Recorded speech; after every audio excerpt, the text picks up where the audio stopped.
Good morning, student. Today I will going to demonstrate the procedure newborn reflex. So what is reflex? Tell me.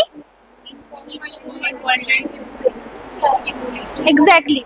Involuntary muscle movement triggered by stimuli.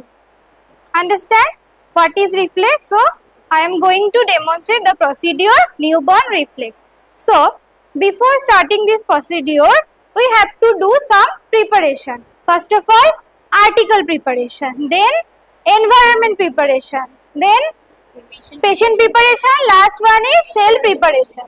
In the article preparation, ki lagbe bolo? A medium tray containing Macintosh with towel to prevent the bed swelling. Then pocket diary pen for recording and reporting purposes. Okay. Then environment preparation. Environment preparation e ki korbo bolo? According to patient need, fan should be on and off, or light should be on or off. Then patient preparation. Patient preparation e ki korbo?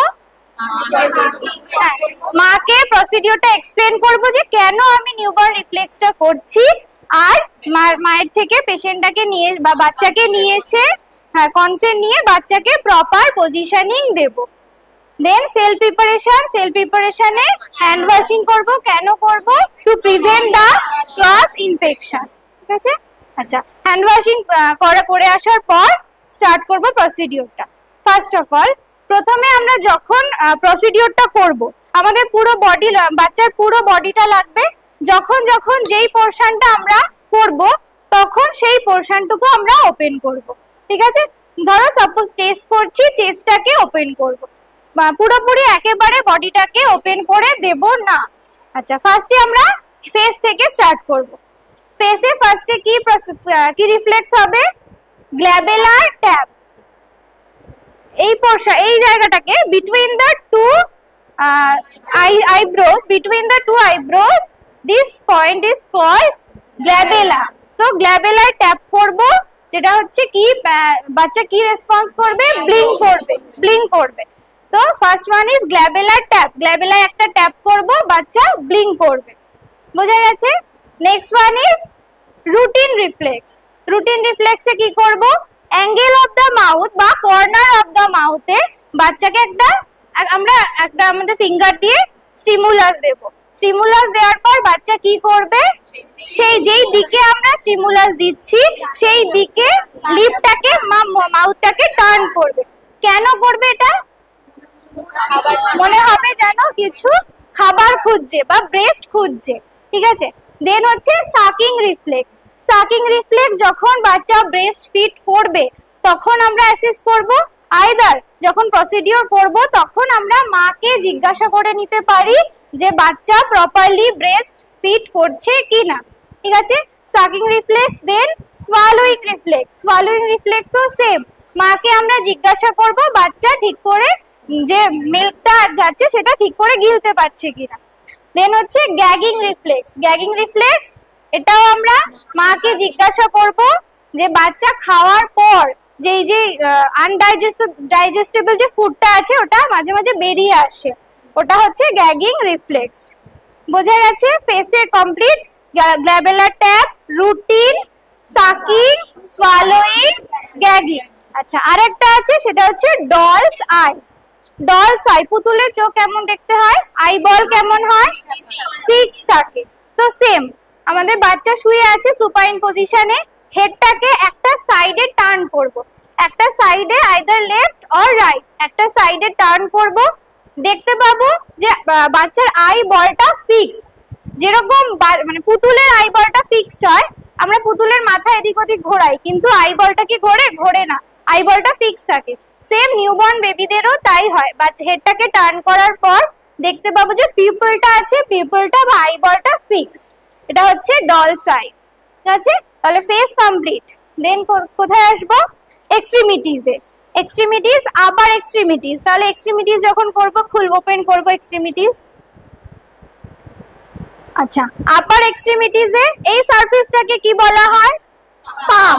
তাহলে আপার এক্সট্রিমিটিজে পাম আর গ্র্যাপস, এই সারফেসটাকে পাম বলা হয়, আর গ্র্যাপস মানে ধরা। তাহলে আমাদের little finger দিয়ে বাচ্চার হাতে আমরা টাচ করব, দেখবে বাচ্চা তোমার আঙুলটাকে ধরার চেষ্টা করবে, এটা হচ্ছে পামার গ্র্যাবস। দেন সেম ভাবে লোয়ার এক্সট্রিমিটিজ এ প্ল্যান্টার গ্র্যাবস, আমরা পায়ের পাতাটাকে বলি প্ল্যান্টার। তো প্ল্যান্টার সেম ভাবে এই আমাদের লিটল ফিঙ্গার দিয়ে ফিঙ্গারের নিচে দেব, দিয়ে ওইটা পায়ের আঙুলগুলো দিয়েও বাচ্চা তোমার আঙুলগুলোকে ধরার চেষ্টা করবে, সেটাকে বলা হচ্ছে প্ল্যান্টার গ্র্যাবস। আচ্ছা, আর কি আছে পায়ে? ব্যাবিনস্কি। ব্যাবিনস্কি আমরা বড়দেরও করেছি, বাচ্চাদেরও করব। কি করে করব? পায়ের একদম নিচে, পায়ের তলার স্টিমুলাস দেব। কি দিয়ে স্টিমুলাস দেব? আঙুল দিয়েও দিতে পারি, এছাড়াও পেন যে থাকবে পেনের পেছন দিয়েও দিতে পারি। ঠিক আছে, আঙুল দিয়ে দেব। আঙুল দিয়ে কিভাবে স্টিমুলাস দেব? উল্টো জে শেপে, নিচ থেকে ওপরের দিকে। সবাই দেখতে পাচ্ছ? নিচ থেকে ওপরের দিকে উল্টো জে বা উল্টো জেড শেপে স্টিমুলাস দেব। কি রেসপন্স করবে? এক্সটেন্ড করবে, ফিঙ্গার গুলো এক্সটেন্ড করবে। বোঝা গেছে? ব্যাবিনস্কি। আচ্ছা, ব্যাবিনস্কিতে পজিটিভ ব্যাবিনস্কি হয় আর নেগেটিভ ব্যাবিনস্কি। ফিঙ্গার যদি এক্সটেন্ড করে তাহলে পজিটিভ ব্যাবিনস্কি, যদি ফ্লেক্স করে তাহলে নেগেটিভ ব্যাবিনস্কি। এক্সট্রিমিটিস হয়ে গেল। দেন ফ্রন্টে আরেকটা আছে, সেটা হচ্ছে মোরো রিফ্লেক্স। মোরো রিফ্লেক্সে কি করব? আমরা হচ্ছে সাউন্ড দেব। বাচ্চা শুয়ে আছে, আচমকা একটা সাউন্ড দেব, দুপাশে কানের দুপাশে সাউন্ড দেব। বাচ্চা কি করবে? চমকে উঠবে। চমকে উঠে কি করবে? মাসল মুভমেন্ট, এক্সট্রিমিটিস গুলো এটা কি এক্সটেন্ড করবে। এক্সটেন্ড করে কি করবে? সি শেপ করবে। ঠিক আছে, এক্সটেন্ড। আপার এক্সট্রিমিটিস, লোয়ার এক্সট্রিমিটিস দুটোই এক্সটেন্ড করবে, আর আপার এক্সট্রিমিটিসটা দেখবে চেষ্টা করবে এরকম সি শেপ করার। মোরো রিফ্লেক্স এইভাবেও করতে পারি। আর একটা তোমার মোরো রিফ্লেক্স দেখানোর টেকনিক আছে, সেটা হচ্ছে বেবিকে বাটাক্সের ওপর এরকম সাপোর্ট দিয়ে একটা হাতের ওপর তুমি বেবির হেডটা শোল্ডারটা একসাথে সাপোর্ট দেবে, 30 ডিগ্রি অ্যাঙ্গেলে বেবিকে ওঠাবে। আর একটা হাত থাকবে তোমার আর একটা হাতের নিচে, আস্তে করে বেবিকে ছেড়ে দিতে হবে। ঠিক আছে, এই সময় বেবি কি করবে? সেটাও তোমার এক্সটেন্ড করবে, এক্সটেন্ড করে সি শেপ করবে। বোঝা গেছে মোরো রিফ্লেক্স? আচ্ছা, ফ্রন্টে কি রিফ্লেক্স হলো বোঝা গেছে। এবারে হচ্ছে ব্যাকে। আচ্ছা, বেবিকে যখন ব্যাক করব, আগে বেবিকে ধরে দাঁড় করিয়ে দেবো। দাঁড় করানোর পর বেবি কি করবে? Stepping dancing. দেখবে বেবি একটা দুটো করে স্টেপ ফেলছে, স্টেপিং ডান্সিং। তাহলে স্টেপিংও একটা রিফ্লেক্স, ডান্সিংও একটা রিফ্লেক্স। তারপরে বেবিকে আমরা অ্যাবডোমেনে হাত দিয়ে উল্টো দিক করে টার্ন করিয়ে দেবো। বেবির হেডটা একটা সাইডে টার্ন করা থাকবে। ঠিক আছে, ছেড়ে দেওয়ার পর দেখবে বেবি ক্রল করবে, তাহলে এটাও একটা রিফ্লেক্স, ক্রলিং। বেবি ক্রল করার চেষ্টা করবে। দেন ব্যাকে দুটো রিফ্লেক্স হয়, একটা হচ্ছে গ্যালেন্ট, একটা হচ্ছে পিরেস। গ্যালেন্টে কি করব? স্পাইনাল কর্ডে একটা সাইড থেকে ওপর থেকে নিচের দিকে একটা স্টিমুলাস দেব। ওপর থেকে নিচের দিকে একটা স্টিমুলাস দেব, যেই দিকে স্টিমুলাস দেব সেই দিকে বেবি কার্ভ হয়ে যাবে বা সি শেপ করবে। গেলেন। দেন পিরেজেও সেম, স্পাইনাল কর্ডের সাইড থেকে নিচ থেকে ওপরের দিকে স্টিমুলাস দেব। স্পাইনাল কর্ডের সাইড থেকে নিচ থেকে ওপরের দিকে স্টিমুলাস দেব। কি করবে? বেবি ক্রাই করবে। বোঝা গেছে? তাহলে উল্টো দিকে শুয়ে ব্যাকে কি হবে? একটা ক্রলিং, তারপরে গ্যালেন, পিরেজ। ঠিক আছে, হয়ে যাওয়ার পর বেবিকে আমরা আবার কমফোর্টেবল পজিশন দেব। যেরকম আমি রেস্টেন্ড করে অবস্থায় নিয়েছিলাম, বেবিকে কমফোর্টেবল পজিশন দিয়ে মায়ের কাছে বেবিকে দিয়ে দেব। মাকে আমরা বলে দেব যে কি আমরা পেয়েছি, কি করেছি। কোনো অ্যাবনর্মালিটিস কিছু থাকলে ডক্টরকে ইনফর্ম করব, আর মাকে সুন্দরভাবে বুঝিয়ে দিয়ে আসবো।